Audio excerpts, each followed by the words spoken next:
Yeah, a lot of you guys want me to cover my power break, and I will. But first we gotta get you knowing what you're trying to do, alright? Yeah, it's the most important shot and pull. I guess it's time to cover it, eh? So if you've been at this from the beginning, or if you've gone back and watched all my videos and you've done everything that I suggested and you really worked hard in your game, then you should be a run-out player now, right? So you can throw 9 balls out on the table and run them out pretty regularly, right? Right. So if you can run out 9 balls, wait till you see how easy it is to break when you know what you're doing and run out 6 or 7 balls. So there's a method to this madness. There always has been, and now it's time. So we're going to get on it.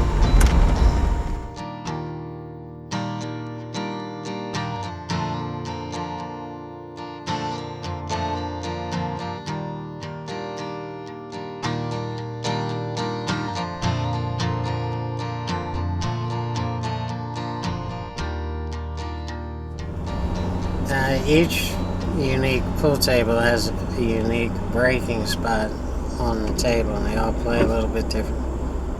So if you're out grinding in the bars and the pool rooms, you're going to have to find that breaking spot and dial that table in at every new table that you come up to.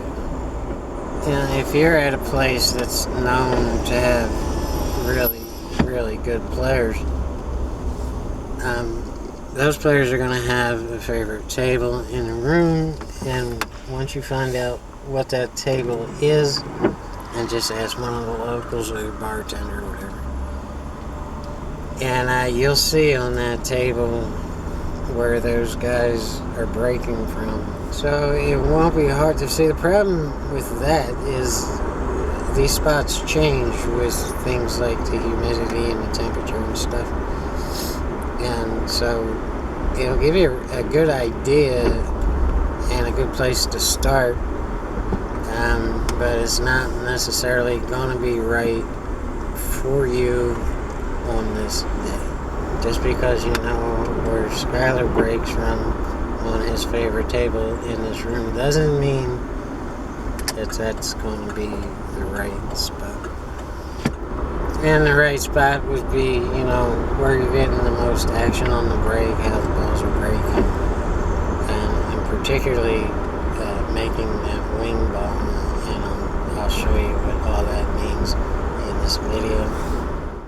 So let's look at a couple breaking spots from the kitchen on this table, and we see this one here, and whoever that is breaking off the top rail, and that's a bar table break, and this is not a bar table. So this guy has no clue what he's doing. And now we can go up to the head string and in the center of the table, and this is a common 8-ball break, so this is probably a combination of a whole lot of different people. And then we can go to the left-hand side, and this guy's breaking off the rail, and the whole wear spot is all over the place, so that might be the same guy, but it's probably a combination of a whole bunch of different people. And now if we go to the right-hand side of the table, we see about a diamond in and at the head string. Another very precise mark, and this person breaking from here absolutely does know a little bit about what he's doing. He's not just looking for an area on the table to break from. He's looking for an exact spot on the table. Problem with him is he's also a cheater, and the guy who made that mark also made this very pronounced mark here. It's about the size of a quarter. He's well over the head string. He's about 1.5 balls over the head string. So he's getting away with a little bit more than he should, or he got called out, and that's when he moved back to that other position. And so here we are, and your first step is to dial in the table and find the break spot on that table on that particular day. If you've heard of pattern racking, I want you to know that this is not it. I'll be explaining the whole thing about pattern racking on another video in this series. I'm putting the balls in order like this so you can know exactly what to look for in the rack and what ball to focus on. So if I say focus on the 7 ball and I'm getting ready to break, and you'll know exactly where that 7 ball is in the rack. So if we look closely, we can see the 1 is up front, as it should be. That's the legal rack. And the 2's here, and the 3's here in the second row. The 4's here, the 5 is here in the third row, and the 6 is here, the 7 is here, and the 8 is in the back. So they're being racked in order from 1 through 9. Of course, the 9 is in the center because that's the legal rack. So within this video that we're doing right now, you're either going to be focusing on that 4 ball or the 5 ball. They're both considered wing balls. This would be the left-hand wing ball. This would be the right-hand wing ball. These are the balls I'm trying to make on the break. And I'll be breaking from 7 different positions on this table, and that's just getting us started. And if we're on the left-hand side of the table, we're trying to make this 4 ball in the corner. If we're breaking from the right-hand side of the table, we're trying to make the 5 in that corner. So here's the 7 positions we're going to be breaking from to test this table, all at relatively the same speed, to see when that corner ball goes.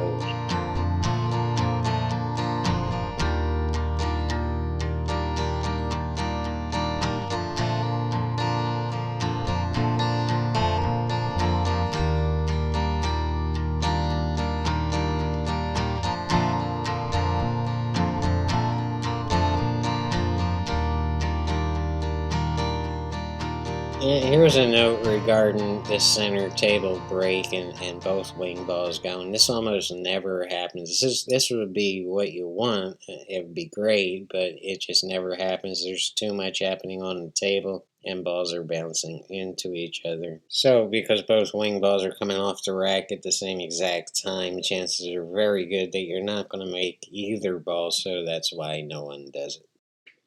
Alright, so we'll call this position 1. On the left-hand side, a half diamond into the table from the left-hand side rail. And on the break line, which would be 2 diamonds up from the top rail. That's where we're going to break from. We're going to pay strict attention to that 4 ball. And we're going to pay attention to how much action we get off that rack. How many balls move, how many balls get back up table.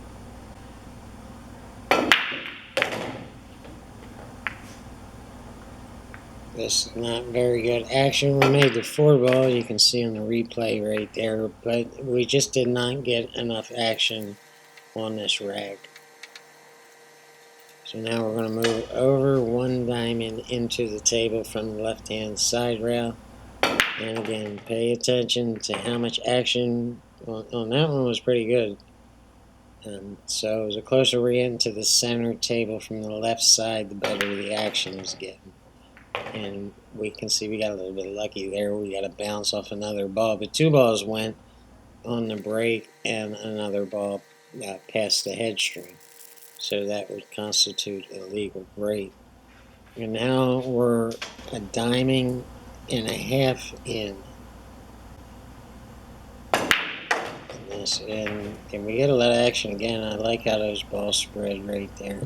And we're not worried about the cue ball position. We're not trying to park anything, or just do anything more than hit the rack. So 1.5 diamonds in. Now we're at center table right here, and now we're focusing on both the 4 and the 5, both wing balls. And I get a lot of action off the break, but I know 9 ball well enough to know that this is not a wise break to break from center table. So we're just going to keep on moving along toward the right-hand side of the table.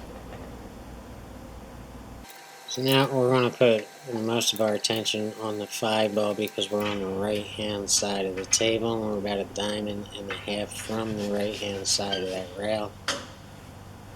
And let's see what happens here.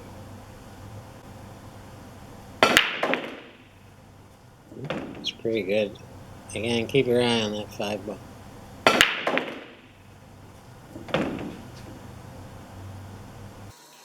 So now we're one diamond in from the right hand side. See what happens here. Keep your eye on the wing ball, the 5-ball, and the action we get on the rack. And I can tell by the action's pretty bad. It's slowing down a lot. Yeah, I didn't hit the rack real good, but it shouldn't be that bad right there.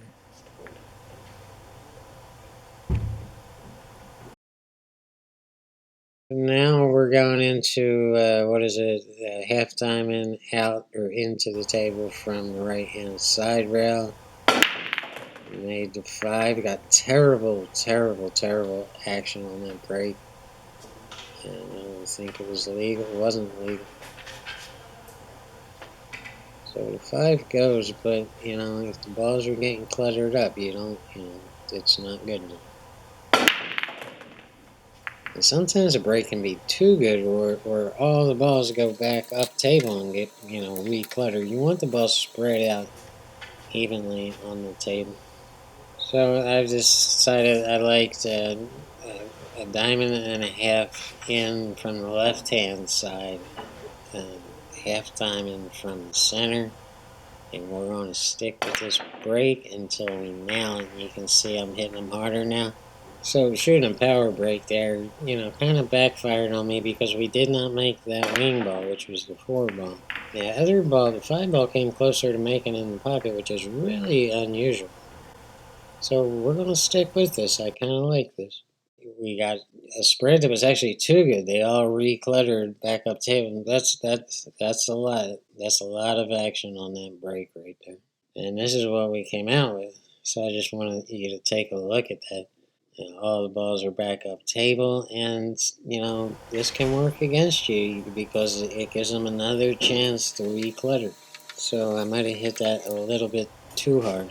So I'm still pretty certain that this is the break spot on this table. We're just going to dial it in. We might have to move it a half inch to the right or a half inch to the left. And I'm just going to perfect it, and I'm going to keep on breaking. And this is what you have to do. You have to keep on. Once you find that break spot, now you're dialing the speed and how hard you want to hit that rack. And we can see this time the corner ball does go. The 4-ball right into the pocket. And I know it sounded harder, but I let up a little bit on that break. Not a whole lot, just enough to make that 4-ball. We're going to experiment with this and see what happens on this one.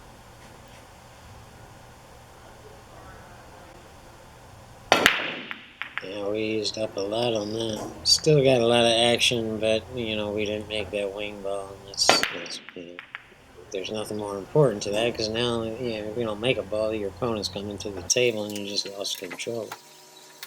So that's number one, is making that wing ball. And finding the break spot and making that wing ball, both are essential. We're going to be going over getting a 1-ball by the corner pocket. We're going to be planting the cue ball. All of this is going to be covered in the series, and this is just the start of it. Right now we're focusing on the action of the rack. That 4-ball went right in there, and making that wing ball.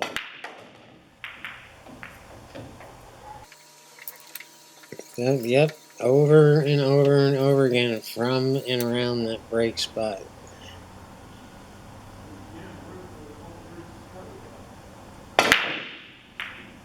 And that was just too hard. It was too much action, and I didn't make the wing more. So I eventually figure out, after doing this over and over and over again, that if I move a little closer to the center, not exactly center table, but a little closer to the center, I can hit them as hard as I want, and I'll make that 5-ball. If I come back a little bit closer to a diamond from left-hand side rail, I have to hit them lighter to make that 4-ball. Yeah, it's very unusual. It's almost like downright bizarre, but you'll see by the time I get done doing this over and over and over again that if I want to hit them hard and I want a power break, I'm going to have to move a little bit closer to the center. And when I'm doing that, I'm making the 5. I'm not even making the 4. It's a crazy thing.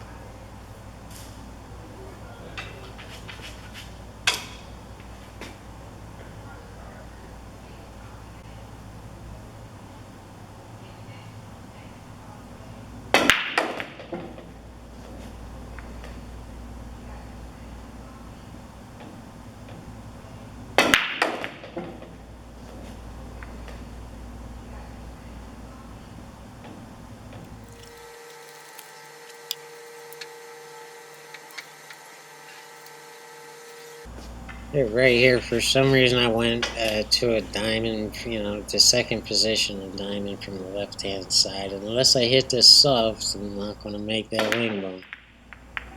Yeah, I got enough action on it, but it's just not going to work if you hit them that hard.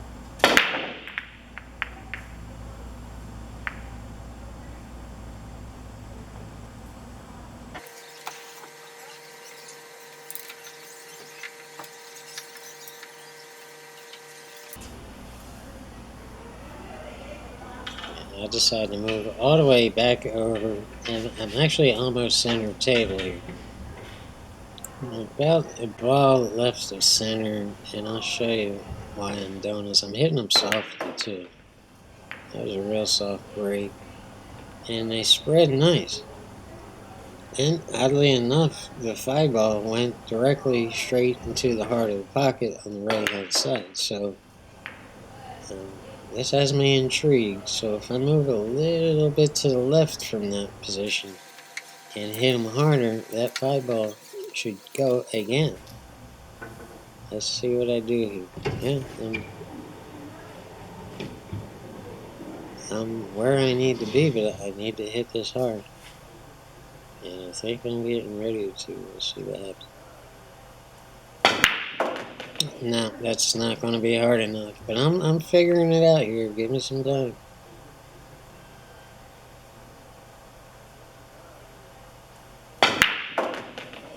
It's not hard enough. I still made the wing ball and the 5 ball, and I still like the spread, but I don't even think that was a legal break. You have to get 3 balls above the head string.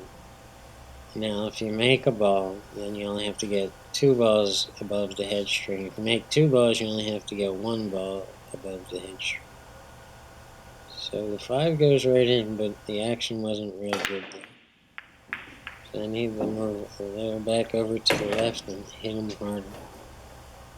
After that break, I finally figured it out. I keyed in, I moved the cue ball a little bit further to the left-hand side, and I cut loose on this break with a power break, and you can see the 5 ball goes right in the pocket.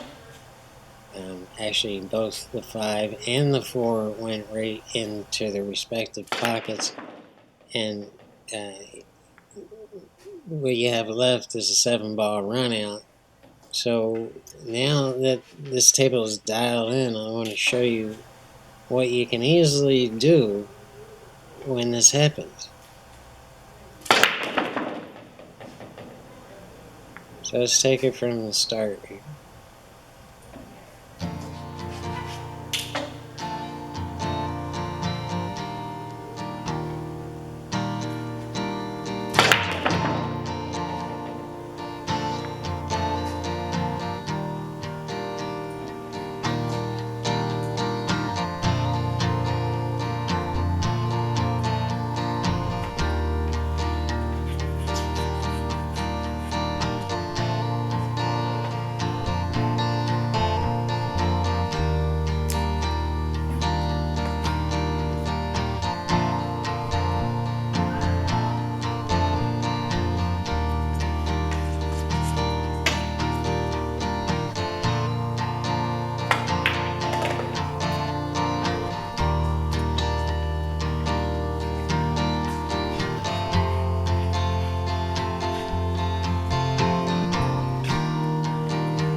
So we know that the brake spot on this table is in this area right here. If you want to brake softer and make that 4-ball, you're going to have to lighten up on your brake and move closer to the right or closer to the left to this position right here. If you want to power brake and make the 5-ball, you need to brake from exactly right here.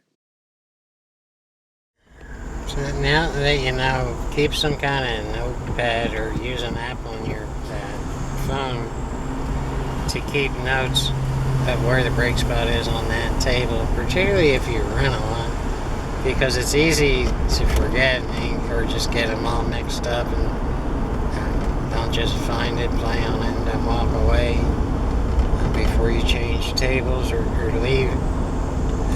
Make a note of where that brake spot is on that table. I don't know how many videos this is going to take because I might put 2 parts in one video. My next video that I publish on YouTube after this one is my 1000th video.